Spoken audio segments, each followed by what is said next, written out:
On est de plus en plus consommateurs de smartphones, des nouveaux modèles sortent chaque mois et les technologies évoluent de manière toujours plus folle et donc on craque de plus en plus facilement, avec des prix qui eux aussi évoluent. Dépasser les 1000 € sur certains modèles est devenu fréquent et pourtant plein de gens n'utilisent pas leur smartphone à plein potentiel ou font certaines erreurs qui risquent de réduire la durée de vie de ce dernier. Et aujourd'hui, je vais vous donner plein d'astuces pour profiter au mieux de votre ordinateur de poche. Bon, il y aura plus de choses pour Android que pour iPhone, il est vrai, au vu de la nature plus customisable du délire, mais le dernier ne sera pas en reste pour autant. Salut, c'est Léo de la chaîne TechMaker et aujourd'hui, en partenariat avec RhinoShield, on va parler de ce qu'il faut faire avec son petit smartphone une fois sorti de sa boîte, afin de pouvoir l'utiliser à son plein potentiel. On va tout voir ici, avec des choses simples à mettre en place, mais aussi d'autres un peu plus poussées, histoire que chacun puisse trouver son bonheur. Et pour parler des choses à absolument faire, on va tout d'abord commencer par les choses à ne pas faire.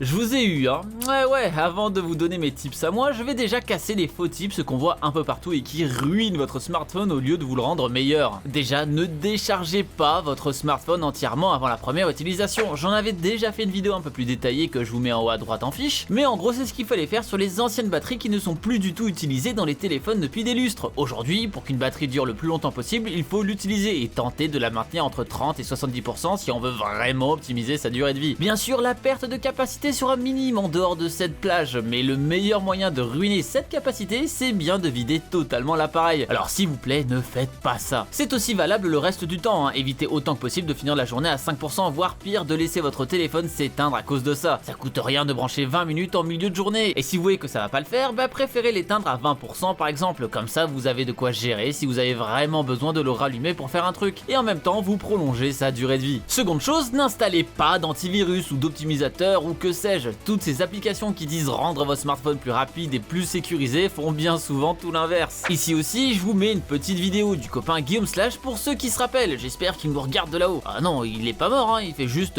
plus du tout de vidéo. C'est un peu pareil, on va dire. Enfin, pour cette partie, ne vous dites pas que vous allez faire de la configuration de base plus tard car vous êtes pressé d'utiliser votre smartphone flambant neuf. C'est la pire des pires choses à faire et vaut clairement mieux faire les grosses mises à jour et la configuration dès le début. Et d'ailleurs, vérifiez les mises à jour au premier démarrage.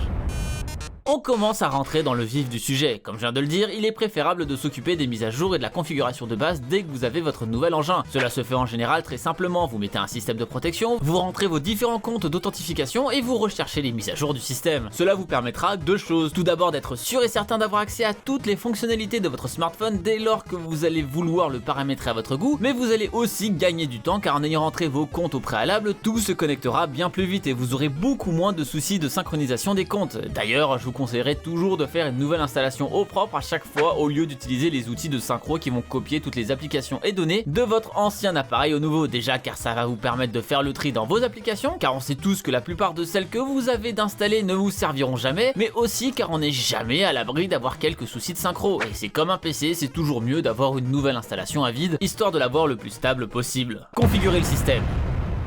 Maintenant qu'on a accès à toutes les nouvelles fonctionnalités, il est temps de s'occuper des différents paramètres de la bête. Première chose qui me paraît indispensable, activer le mode sombre. Et ça tombe encore super bien, j'en ai fait une vidéo détaillée aussi. En gros, ça va déjà moins vous ruiner les yeux, mais aussi vous faire gagner de la batterie à votre smartphone s'il possède un écran AMOLED, ce que la plupart des smartphones milieu et haut de gamme ont de nos jours. Vous pouvez aussi changer quelques paramètres de base, comme la tronche des animations, la police d'écriture, le style des icônes et les différents systèmes de verrouillage. Et tiens, ça nous fait justement un truc de plus à ne pas faire, laisser son téléphone sans protection. Que ça soit les voleurs ou bien juste des personnes un peu trop curieuses, ne leur facilitez pas la vie. D'ailleurs, petit tips, si votre système d'empreinte digitale fonctionne pas très bien, n'hésitez pas à y inscrire plusieurs fois le même doigt, ce qui fait que le système aura plus de facilité à vous reconnaître si le capteur n'est pas des plus fiables. En général, ça arrive surtout sur les smartphones entrée de gamme ça, et d'ailleurs sur ces derniers, on peut y voir quelque chose à absolument enlever, désinstaller les bloatware.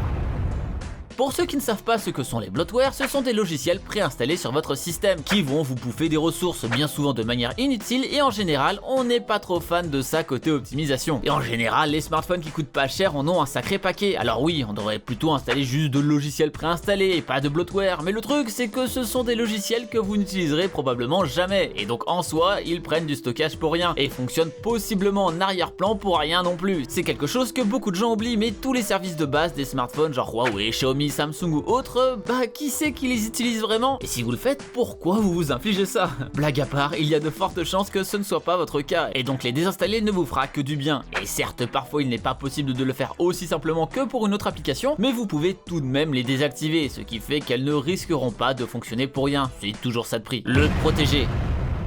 On ne le dira jamais assez, mais protégez-vous. On arrive à une ère où les écrans de nos smartphones sont de véritables bijoux, dans le sens où ils sont très performants, mais aussi parce qu'ils ont la même fragilité et surtout la même valeur que ces derniers. Alors d'accord, on a des Gorilla Glass 3, 4 ou 5 dans tous les sens, mais même avec ça, un accident peut arriver à n'importe quel moment, et une fois pété, il est trop tard pour faire quoi que ce soit d'autre que pleurer. Et là, je vais vous parler de quelque chose qui m'est justement arrivé il y a peu de temps. J'ai pété mon écran de mon OnePlus 8 Pro, et vu que c'est de l'incurvé, une dalle AMOLED, Quad HD+, et tout le tout team, eh bien c'est au minimum 200 € pour avoir un écran neuf. Et je parle même pas du côté main d'œuvre, hein, car même les racheter sur AliExpress, ça vous reviendra à ce prix-là au minimum. Et vous allez vous dire que je l'ai jeté par la fenêtre ou je sais pas quoi, mais en réalité, il est juste tombé de ma poche quand je me suis baissé pour donner une friandise à mon dogo. Tout ça à cause de cet idiot, quoi. Il va voir à me faire péter mes affaires, tiens. Bah alors, Raziel, bah tiens, viens, regarde, attends, je vais t'apprendre à voler. Vas-y, regarde, viens, vas-y, ramène-toi, j'ai des trucs à te donner, vas-y, attention, c'est parti! Mais bon, j'aurais jamais eu à débourser 200 € pour un nouvel écran et 1500 € pour un nouveau chien si j'avais protégé ce dernier. C'est pour ça d'ailleurs que cette vidéo est en partenariat avec RhinoShield. Avec ces protections, votre smartphone sera bien plus renforcé. Et vous avez le choix, hein, des bumpers, des protections d'écran, des cases complets, et tout ça avec des designs tout à fait sympathiques que vous pouvez totalement customiser. Avec par exemple l'arrivée de modèles autour de l'aérospatiale aux couleurs de la NASA. Ou si vous aimez courir les bras en arrière, il y a aussi une toute nouvelle collection Naruto Shippuden. Ils en font pour beaucoup de modèles, que ce soit ceux actuels ou ceux qui arrivent, comme le OnePlus Nord et le futur Google Pixel. Donc il y a clairement moyen d'avoir la protection qui vous convienne, quel que soit votre appareil. Bien sûr, ça rendra pas du tout votre smartphone incassable, hein, mais le protégera des chutes du quotidien. Parce que si j'en avais une à l'époque, j'aurais pas un écran défoncé aujourd'hui. D'ailleurs, j'en avais une de protection RhinoShield avec mon ancien smartphone, le OnePlus 7 Pro, que vous avez sûrement vu dans d'anciennes vidéos, et ça allait nickel et je me sentais bien plus en sécurité. C'est pour ça que j'ai fait appel à eux pour sponsoriser cette vidéo, car je trouvais que ça tombait pile poil, et grâce à ça, ils me fournissent un code promo de moins 20% sur tout le site pendant les 48 heures qui suivent la sortie de cette vidéo, puis de 10% après ça. Bref, vous retrouverez toutes ces informations en description si ça vous intéresse de profiter de tout ça. Mais maintenant qu'on a parlé de tous les points un peu essentiels, on va partir sur des choses un peu plus compliquées. Expert, mode développeur. On a certes parlé de configurer le système plus tôt, mais il y a moyen de rentrer encore plus en détail dedans pour l'adapter à sa sauce. En effet, il existe le mode développeur qui certes de base sert aux développeurs, mais peut aussi vous servir à vous. Pour pouvoir avoir accès à ce menu secret, il faut appuyer sur le numéro de build un certain nombre de fois. Un message va apparaître et une fois assez de clics faits, hop, vous aurez un nouveau menu. Dans ce dernier, il y a pas mal de choses auxquelles vous ne devriez pas toucher si vous savez pas ce que vous faites, mais il y en a d'autres que je trouve très sympathiques. Par exemple, les plus connus dans l'histoire sont les vitesses d'animation des fenêtres et de transition. Vous pouvez les changer de x1 à x0,5, ce qui fait qu'elles seront 2 fois plus rapides. Bon, en soi, vous pourriez aussi mettre ça à 0, ce qui fait que ça va être instantané, mais ça sera juste dégueu. Bref, il y a plein de choses qu'on peut expérimenter dans ce menu, mais encore une fois, faites pas ça au pif en mode test de savant fou. Donc ouais, faites-le en connaissance de cause, en sachant que possiblement cette expérience plus fluide pourra le rendre plus instable. Mais je vous ai dit que c'était le mode expert, et d'ailleurs, après ça, on arrive au mode super expert, le router.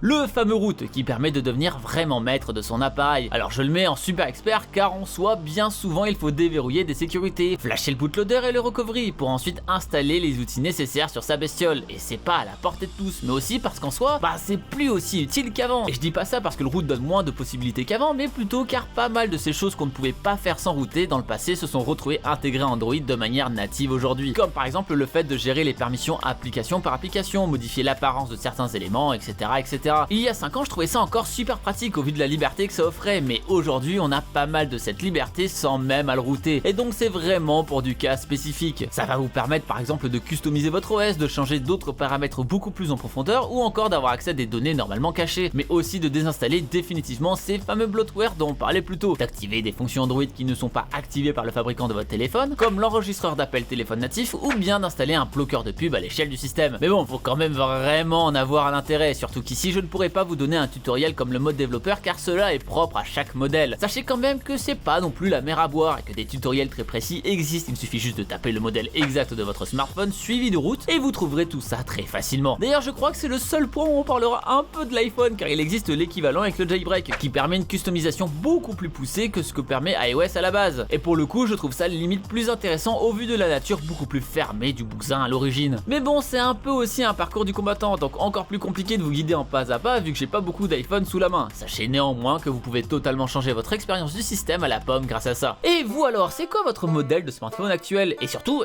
est-ce que vous avez fait tout ce qui se trouve dans cette liste? Mis à part les trucs à ne pas faire, hein, bien sûr. Eh bien, dites-moi tout ça dans les commentaires juste en dessous de cette vidéo. Merci à vous en tout cas de l'avoir regardé jusque là. Si c'est le cas et qu'elle vous a plu, n'oubliez pas le pouce bleu de l'amour qui donne pas mal de ce fort. Et bien sûr de venir me suivre sur tous les réseaux sociaux du web 2.0. Instagram, Twitter, TikTok, Facebook, le choix est vaste. N'hésitez pas non plus à partager cette vidéo à toute personne venant d'acheter un smartphone pour ainsi parfaire son utilisation. Et bien sûr, si ce n'est pas déjà fait, abonnez-vous à la chaîne en cliquant sur le logo qui vient d'apparaître juste là. C'était Léo de la chaîne Techmaker et surtout, n'arrêtez jamais d'apprendre. Salut!